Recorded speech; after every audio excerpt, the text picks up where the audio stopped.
अगर तू अपने बाप की औलाद है ना तो अलीगढ़ पे बुलडोजर चला के दिखा। हिंदुओं, तुम्हारी स्थिति तब तक नहीं बदलेगी जब तक तुम अपनी रक्षा के लिए हथियार रखना और हथियार उठाना आरंभ नहीं करोगे। और जरूरत पड़ने पर अपना ऐसा संगठन बनाओ जैसा मुसलमान संगठन बनाते हैं, आईएस जैसा संगठन। दोस्तों, यति नरसिम्हानंद गिरी अपने विवादित बयानों को लेकर एक बार फिर सुर्खियों में है। इस बार उन्होंने एक खास वीडियो जारी कर हिंदुओं से अपनी रक्षा के लिए खास अपील की है। हिंदुओं, तुम्हारी स्थिति तब तक नहीं बदलेगी जब तक तुम अपनी रक्षा के लिए हथियार रखना और हथियार उठाना आरंभ नहीं करोगे। महामंडलेश्वर यति ने मुरादनगर की एक घटना का जिक्र करते हुए कहा कि हिंदुओं को पहले मुस्लिमों ने पीटा, इसके बाद पुलिस ने पीटा, इसके बाद उनके खिलाफ ही केस दर्ज कर दिया गया। ऐसे में हिंदुओं से उनकी अपील है कि वे अपना धर्म, परिवार और अस्तित्व बचाने के लिए एकजुट हो जाएं और जरूरत पड़ने पर हथियार उठाएं। उन्होंने ये भी कहा कि जरूरत पड़ने पर हिंदुओं को ऐसा संगठन बनाना चाहिए जैसा मुसलमान आईएस बनाते हैं। हिंदुओं, तुम्हारी स्थिति तब तक नहीं बदलेगी जब तक तुम अपनी रक्षा के लिए हथियार रखना और हथियार उठाना आरंभ नहीं करोगे।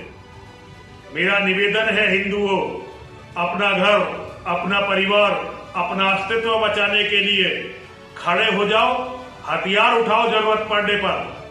और जरूरत पड़ने पर अपना ऐसा संगठन बनाओ जैसा मुसलमान संगठन बनाते हैं, आईएस जैसा संगठन। ऐसा संगठन अगर होगा तो जीवित रहने का रास्ता निकलेगा, वरना जीवित रहने का रास्ता नहीं निकलेगा। दरअसल आपको बता दें कि ये पूरा मामला मुरादनगर से जुड़ा हुआ है। सड़क पर जा रहे एक हिंदू दंपत्ति की किसी मुस्लिम शख्स की गाड़ी से टक्कर हो गई थी, जिसके बाद मारपीट हो गई। इसी मामले को लेकर यति ने कहा कि मुरादनगर में मुसलमानों ने किसी त्यागी को नहीं बल्कि हिंदू को मारा है। हिंदुओं, तुम्हारी स्थिति तब तक नहीं बदलेगी जब तक हथियार नहीं उठाओगे। एक परिवार को पहले मुसलमानों के द्वारा पीटा गया, उनके सर फोड़ दिए गए, फिर उस परिवार के लोगों को पुलिस के द्वारा पीटा गया और उन पर भी मुकदमा दर्ज करवा दिया गया। पीड़ित पर मुकदमा, एक हाथ नहीं उठाया हिंदू त्यागी परिवार, एक हाथ नहीं उठाया।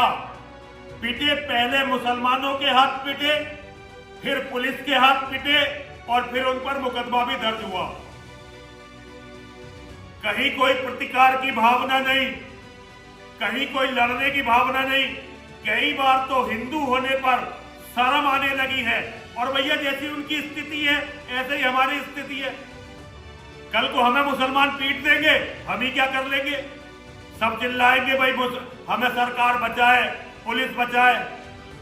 और ये हमारी कमजोरी मुसलमानों की असली ताकत है। हिंदुओं, आपको बता दें कि महामंडलेश्वर यति के इस बयान का देश भर में विरोध शुरू हो गया है। हर बार की तरह लोगों की मांग है कि महामंडलेश्वर यति के इस तरह के बयान को लेकर देश में माहौल बिगड़ सकता है। इसके लिए उनके खिलाफ कानूनी कार्रवाई होनी चाहिए। एक यूजर कहते हैं कि क्या यूपी पुलिस तक ऐसे वीडियो नहीं पहुंचते? वहीं दूसरे यूजर लिखते हैं कि पहुंचते हैं मगर इग्नोर कर देते हैं। दोस्तों, आपको बता दें कि इससे पहले भी यति नरसिम्हानंद विवादों में रह चुके हैं। इससे पहले उन्होंने पैगंबर मोहम्मद पर टिप्पणी कर दी थी, जिसके बाद देश भर में बवाल हो गया था। अगर आज जलाना है, मैं सारे हिंदुओं का इस मंच से आह्वान करना चाहता हूँ, यदि आप जलाना चाहते हैं हर दशहरे पर तो आपको मोहम्मद को जलाइए। पूरी दुनिया में जो खून खराबा हो रहा है, जिसके कारण खून खराबा हो रहा है, वो है अरब का मोहम्मद। अगर जलाना है तो मोहम्मद के पुतले जलाने शुरू करो। वहीं उससे पहले उन्होंने योगी के बारे में भी कहा था कि अगर बाप की औलाद है तो अलीगढ़ पर बुलडोजर चलाकर दिखा। मुख्यमंत्री योगी जी से कहना चाहता हूं, योगी जी, हमें तो तुम्हारी पुलिस आज बहुत ही बेइज्जती करी है, पर अगर तू अपने बाप की औलाद है ना तो अलीगढ़ पर बुलडोजर चला के दिखा। मैं तो केवल अपने लड़कों के लिए लड़ने जा रहा था। वे खुलेआम औरतों की लाशों को घुमाने वालों का समर्थन कर रहे थे। तेरे यूपी में मरना मंजूर है, जो कर सकता हो कर ले हमारे साथ। आज तेरी पुलिस ने जो बेइज्जती करी है ना, आज जो बेइज्जती करी है मेरी, सारी जिंदगी से भूलूंगा नहीं। तू मार सकता है ना, जेल भेज सकता है, धाराएं लगा सकता है, नकली लगा दे। मैं भी परशुराम का बेटा हूं, इसे भूलूंगा नहीं। आज जो केवल मैं अपने बच्चों के लिए लड़ रहा हूं, ये गलती है मेरी। और तू राजा बन के बैठ गया, मेरे बच्चों की मेहनत पे, हमारे खून पसीने पे लगा कितने मुकदमे लगाने। आज से बताऊंगा, आज से मरे बिना मानूंगा नहीं। या तो जेल डाल या जान से मार।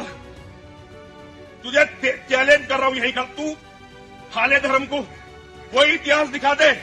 तेरे पास मौका था महाराणा प्रताप बनने का, बट तू जो बना वो सारी दुनिया देखेगी। और ये नकली बुलडोजर, ये थोड़े दिनों में इसकी असलियत सारी दुनिया को पता लगेगी। वहीं आपको बता दें कि इस मामले को लेकर ओवैसी समेत कई मुस्लिम नेताओं ने यति नरसिम्हानंद का विरोध भी किया था। आप खुद सुनिए क्या कुछ कहा था उन्होंने। बड़े अफसोस की बात यह है कि हम कानून के दायरे में रहकर हम सबसे अपील कर रहे हैं कि हम कानून के दायरे में रहकर उस शख्स को सजा दिलवाएंगे, मगर उसके इस वाहियात गुफ्तगू के बावजूद भी मोदी और योगी की हुकूमत उसको बचा कर रख रही है। उसको कहीं उस चूहे को किसी जगह पर बिल में छुपा कर रख दिया। अगर असदुद्दीन ओवैसी आज तकरीर में कह दे कि कल दिल्ली में मोदी के घर के सामने और योगी के घर के सामने मजलिस के लोग मोदी और योगी का पुतला जलाएंगे, तो रात में ही पुलिस पूरे मजलिस के अराकीन को गिरफ्तार कर लेगी। मगर जो शख्स हमारे आका मोहम्मद सल्लल्लाहु अलैहि वसल्लम के बारे में बकवास बकता है,